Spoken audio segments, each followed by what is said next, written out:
Hey guys, welcome back to another episode of What's Doing with Dylan. This week we are going to be discussing everything related to the new Z chassis diff covers, the problems they face and the solutions that we've come up with. So to begin, we're going to have a look at the OEM diff covers. Nissan stayed with the R200 sizing, but for some stupid reason they decided to go from 2 studs on the S and R chassis down to a single stud for the Z chassis. That, coupled with the difficulties of casting aluminium, leads to a cover that is just prone to failure, especially in high horsepower and high grip applications. In addition to the casting issues is the fact that the stud itself is off center, and when coupled with OEM bushes that allow for movement, you end up with loads that are really difficult to design for and account for. Now, some current solutions to these problems, and the easiest of which is new bushings, solid bushings, things like that, followed by the next best thing, which is diff braces. These diff braces, which are offered by a number of companies these days, are a decent solution that's bolt in to support the other side of the diff cover. However, they're really still a band-aid solution, and the ideal way to go about it is to just have a dual stud cover. So our first thought for a dual stud solution was to use the less commonly known Nissan Pathfinder cover. These Pathfinder diff covers are getting increasingly hard to find. They're actually discontinued from Nissan, and one downfall is that the secondary stud is actually not symmetrical, and this makes it impossible to install in the S and R chassis subframes. The only other potential solution that we're aware of is the Greddy dual stud covers, which do offer a symmetric dual stud. However, there's never been an easy solution to install one with the secondary stud into a Z chassis, and they're potentially discontinued as well. Although, when used with our conversion bushes, it can be installed into an S or R chassis subframe. So that brings us to our solution, which is these lovely Billet diff covers. Let's go in for a closer look. Oh, I didn't see that. I can't. As with the majority of our product development, we start with a 3D scan of the OEM component, that being the diff cover. We then can use that information to get the relevant stuff that we need, such as the bolt holes, the ABS, location for the sensors, the stud location, and the overall fitment within the subframe. This gave us a clear starting point to develop all the features and design requirements that we plan to offer for the product. So once we finalized the initial design, we then moved to rapid prototyping in the form of a 3D print, which allowed us to discover that we were a bit overzealous with the capacity increase that we were going for, trying to really mimic the previous R200 covers that we have.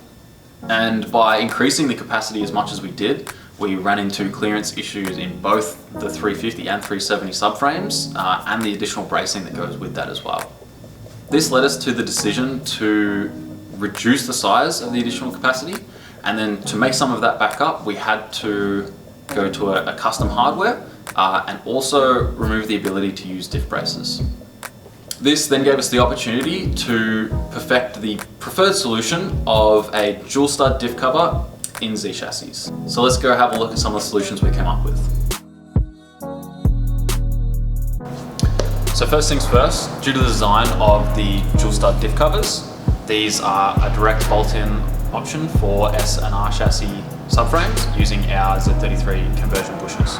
The only extra thing that's required is another rear bush that is available when purchasing the cover. Moving on to the solutions that we came up with for the Z chassis, the most obvious solution was to make a welding option that works in a similar fashion to that of the OEM bushing housing with just a weld on both sides of this, on the front and rear of the subframe. The reason that there's no bolt-in bush for the Z34 subframes, the steel subframes, is due to their construction with a seam or a join running directly where the bushings would mount. As a result, there is no flat surface for a bolt-in bush to mate up against, and the weld-in is the only option. As for the Z33 bolt-in solution, it's so easy that I'll show you right now.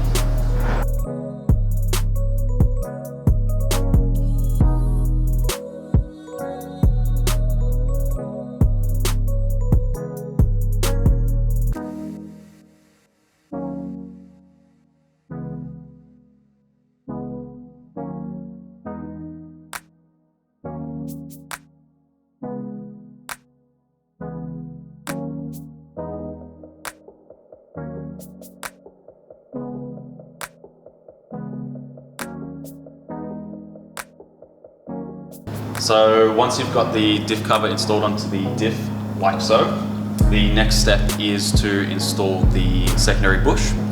We're going with the bolt-in bush for the Z33 here. That's going to be aided by the use of the paper guides that we supply with every cover.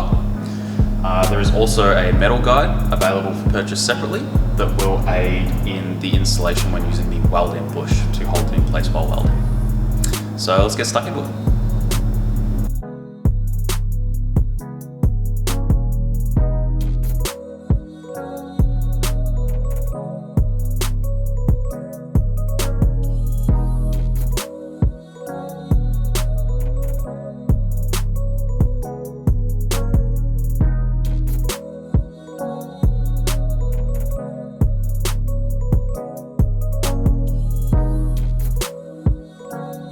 So once you've got the pilot holes drilled, go ahead and grab a step drill bit or a hole saw bit if you have the right sizes, and we're going to use those to open them up to the sizes that they require.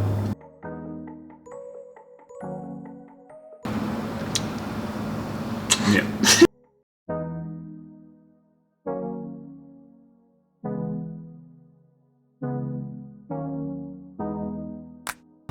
So with the holes drilled at the front and the rear, we're just going to give them a quick clean up to get rid of any burrs, and then the diff and the secondary diff bush are ready to go.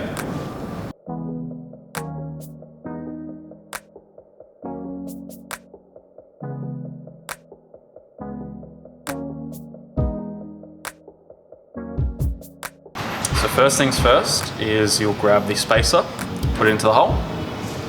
We'll then grab the bolt and washer, put those in, but you will not be all the way out.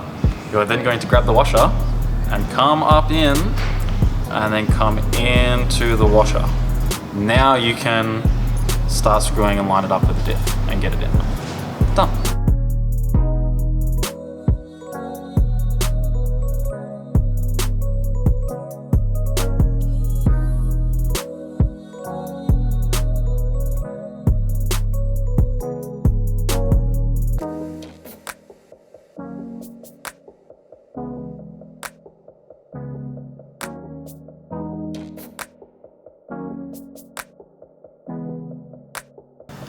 As you just saw, that's how easy it is to install the diff cover with the bolt-in bush.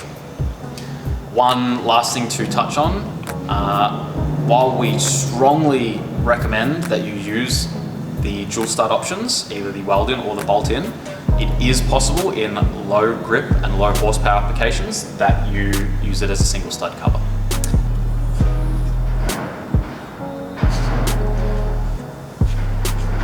As always guys, thanks for watching.